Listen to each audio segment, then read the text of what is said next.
नमस्कार दोस्तों, आज मैं एक बार पुनः आपके समक्ष उपस्थित हुआ हूँ और आज का विषय है परिक्रमा जप।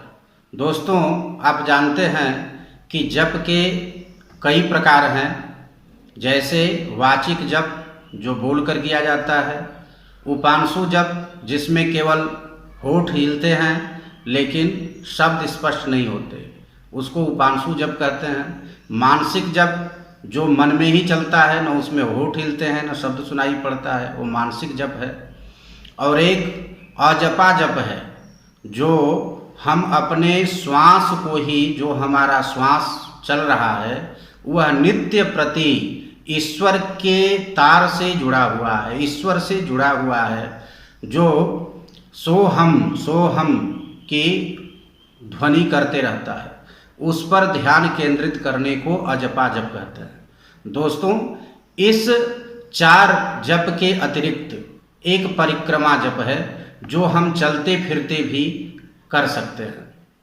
दोस्तों, उस परिक्रमा जप का सबसे सरल तरीका क्या है? ऐसे तो हम जप करते हैं, लेकिन वो कितना हुआ, 108 हुआ या नहीं हुआ, मेरी एक माला हुई या नहीं हुई, इसमें संदेह रहता है। तो दोस्तों, आज मैं इसका एक समाधान आपको बताने जा रहा हूँ, जो आप एक स्तुति के रूप में जानते हैं, जिसमें श्री रामचंद्र जी की स्तुति होती है, किंतु उस स्तुति में एक बहुत ही सुंदर प्रयोग दिया गया है। उसमें आप देखेंगे कि 18 बार भगवान के नाम आए हुए हैं, और उस 18 जो नाम हैं उनका यदि हम 6 आवृत्ति कर देते हैं तो इस प्रकार हमारी 108 की माला पूर्ण हो जाती है। तो दोस्तों, वह मंत्र क्या है आप जानने के लिए उत्सुक होंगे, तो चलिए हम उस मंत्र का पाठ करते हैं और उसकी 6 आवृत्ति कर लेने से एक माला हो जाती है। हम वह चलते फिरते, ऑफिस में बैठे हुए या कहीं भी यात्रा करते हुए भी उसका जप कर सकते हैं। हे राम पुरुषोत्तम नरहरे नारायण केशव गोविंद गरुणध्वज गुणनिधे दामोदर माधव।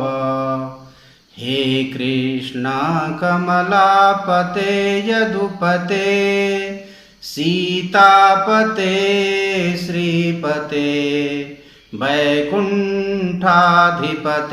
चराचरपते लक्ष्मीपते पाहि मां, लक्ष्मीपते पाहि मां।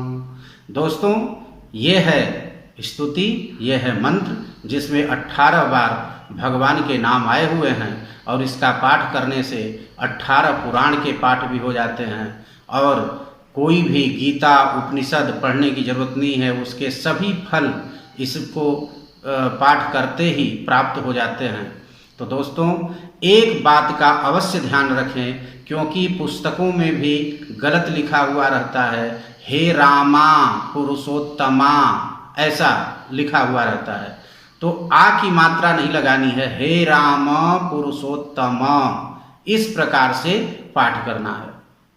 क्योंकि अगर हम आ की मात्रा लगा देते हैं तो वह स्त्रीलिंग का वाचक हो जाता है, और इस प्रकार से यदि हम राम कहते हैं तो वह भगवान श्री राम का नाम होता है, और रामा कहते ही वह सीता का नाम हो जाता है।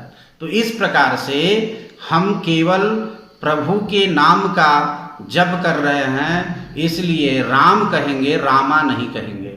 इसी प्रकार से गोविंद कहेंगे, गोविंदा नहीं कहेंगे। तो इस प्रकार आप इन पाठों में देखेंगे कि कुछ अशुद्धियाँ आ जाती हैं पाठ करते समय, उस पर ध्यान देना है। और किताबों में भी कुछ गलत लिखा हुआ रहता है तो उसको भी सुधार कर पाठ करना है। बस इतना ही मैं आपसे विनती करना चाहता हूँ, और आप इस प्रकार से आसानी से 108 मंत्रों की जप कर सकते हैं, जिसको परिक्रमा जप के नाम से जाना जाता है। तो दोस्तों, आप पाठ करते रहें, गोविंद का नाम लेते रहें, भगवान के श्री चरणों में आपका अनुराग बना रहे। इसी के साथ मैं आपसे विदा लेता हूँ। आपका शुभ हो, मंगल हो, कल्याण हो। आप सभी का बहुत बहुत धन्यवाद।